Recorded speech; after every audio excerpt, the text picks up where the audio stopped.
Okay, guys, I'm here to give my review of WrestleMania 35. I know I'm a bit late for this review, but it's been a very busy month for me, so I haven't had a lot of time to get to this review. So, yeah, I do apologize for that, but, most of my videos about any of the big four aren't really on a time schedule. I try to keep them to a time schedule, but sometimes I can't do that because I have things, I just get busy, but whatever. So this took place on April the 7th, 2019 from MetLife Stadium in East Rutherford, New Jersey, or the shadow of New York, because apparently New Jersey is not a state in the WWE universe. Apparently it is an offshoot of New York, I guess. I don't, according to WWE. They never mentioned this at all was actually in New Jersey. I guess it's because the New York football teams play there. That's why they say that, but I don't know. This had a 16 matches on it, but only 12 were on the main show. And those 12 are what I'm going to be reviewing for what's actually going to count for the review. Now, the 4 pre-show kickoff show matches I will talk about, but they're not going to factor into the review. The actual show kicked off the Cruiserweight Championship, because of course it did. The Cruiserweights have only been on the main show of pay-per-views like 5 times since that entire division got relaunched. So, it was Buddy Murphy defending against Tony Nese. In a very good match, Tony Nese won with his running Nese finisher, because Buddy Murphy is, as we found out in Superstar Shakeup, on his way to the main roster to go to SmackDown. Good match. I'm not going to give it a rating, because even if I did, it wouldn't affect the score of the show, because kickoff doesn't do that. So then we got the WrestleMania Women's Battle Royal, the second ever one of this, where Ember Moon returned to no fanfare. They didn't even give her her own entrance. They only gave Naomi and Asuka their own entrances. How the mighty have fallen of Asuka. She goes from last year, she wins the Women's Royal Rumble. Okay? She wins the Women's Royal Rumble, goes to WrestleMania, loses to Charlotte, and is now stuck on the kickoff show of the next WrestleMania. So, in a battle royal, that meant nothing, that she ended up getting eliminated. Yeah, the WWE actually teased Sarah Logan would win this battle royal, but they did the exact same finish they did in last year's battle royal, in which Carmella was under the ring, slid back in, and eliminated Sarah Logan. You've only had this battle royal twice, and you're already repeating finishes. That's a bad sign there, WWE. It's okay. It was okay for a battle royal, I guess. So then we got the Raw Tag Team title match. The Revival, who have only managed to win, like, one match since they won those tag titles, taking on Kurt Hawkins and Zack Ryder. This match was actually really good, I give it that. And after a small package, Hawkins and Ryder won the Raw Tag Team titles. So, yeah, Kurt Hawkins' 269 match losing streak came to an end. In New York City. But I would like to say that 2009 called and would like their tag team champions back. Or no, 2008 called and want their tag team champions back. WWE. So, that's the most relevant Zack Ryder has been all year. In fact, it's the most relevant Zack Ryder has been in, like, the past 2 years, ever since he moved to Raw in the first place.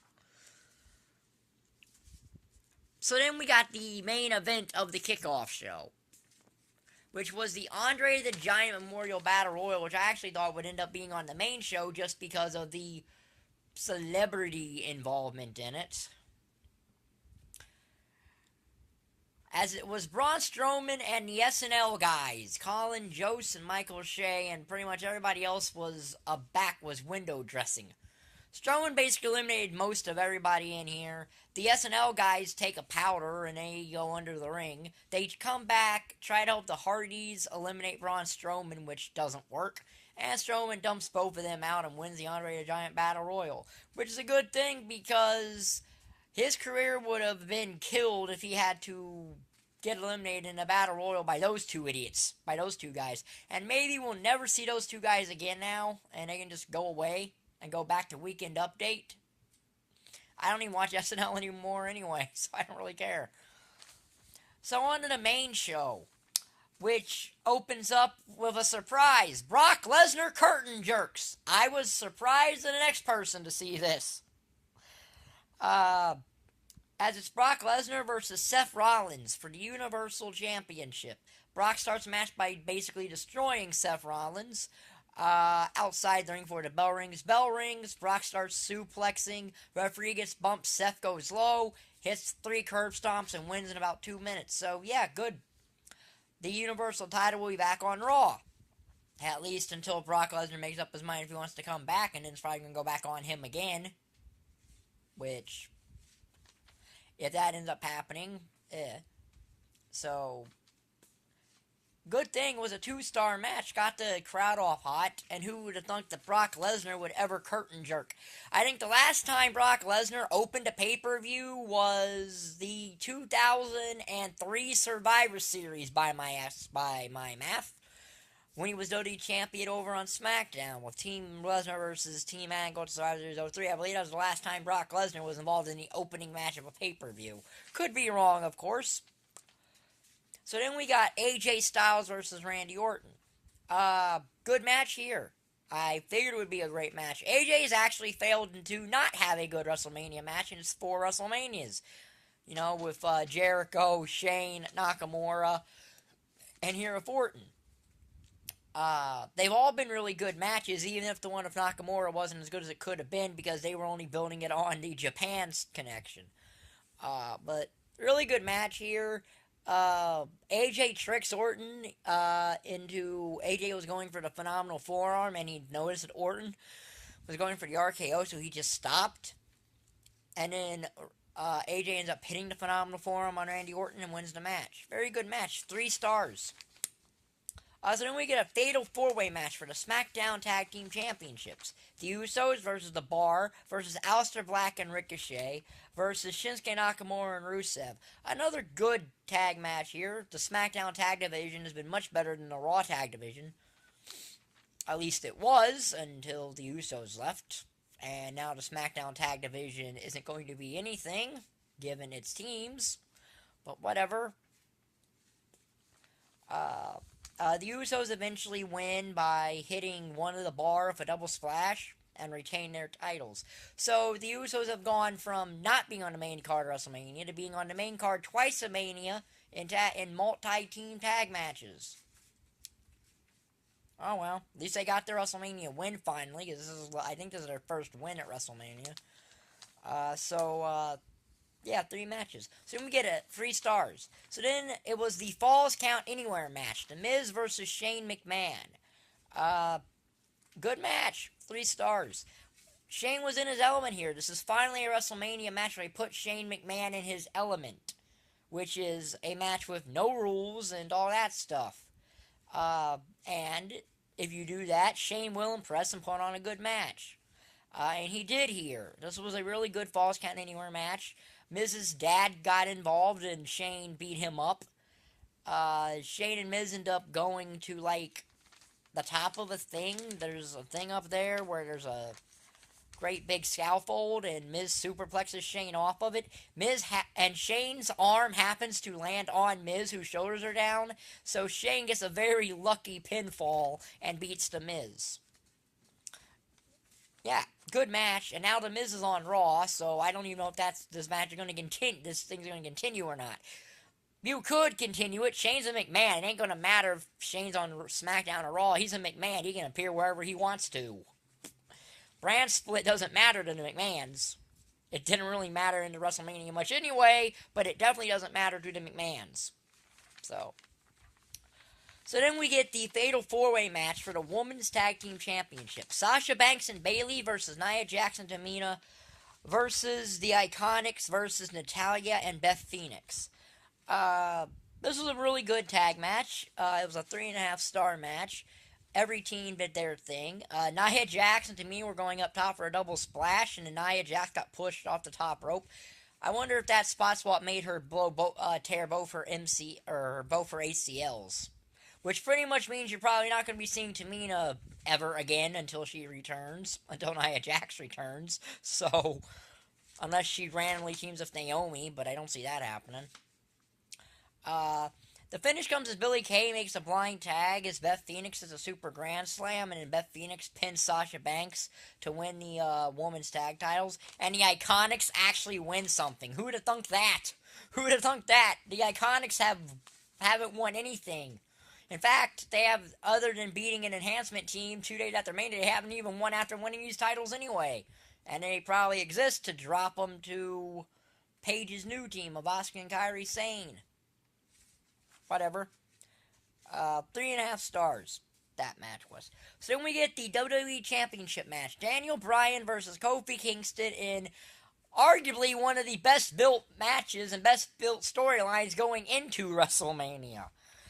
And it all happened out of sheer accident. And it all happened out of sheer accident when Kofi Kingston got put in a match he wasn't even supposed to be in. Because Mustafa Ali got a concussion.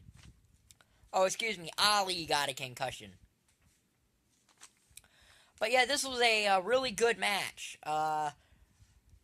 It's Kofi Kingston's first singles match at WrestleMania in his entire time in the company. He's either been in a Money in the Bank match or been doing things with New Day when he's been at every other WrestleMania.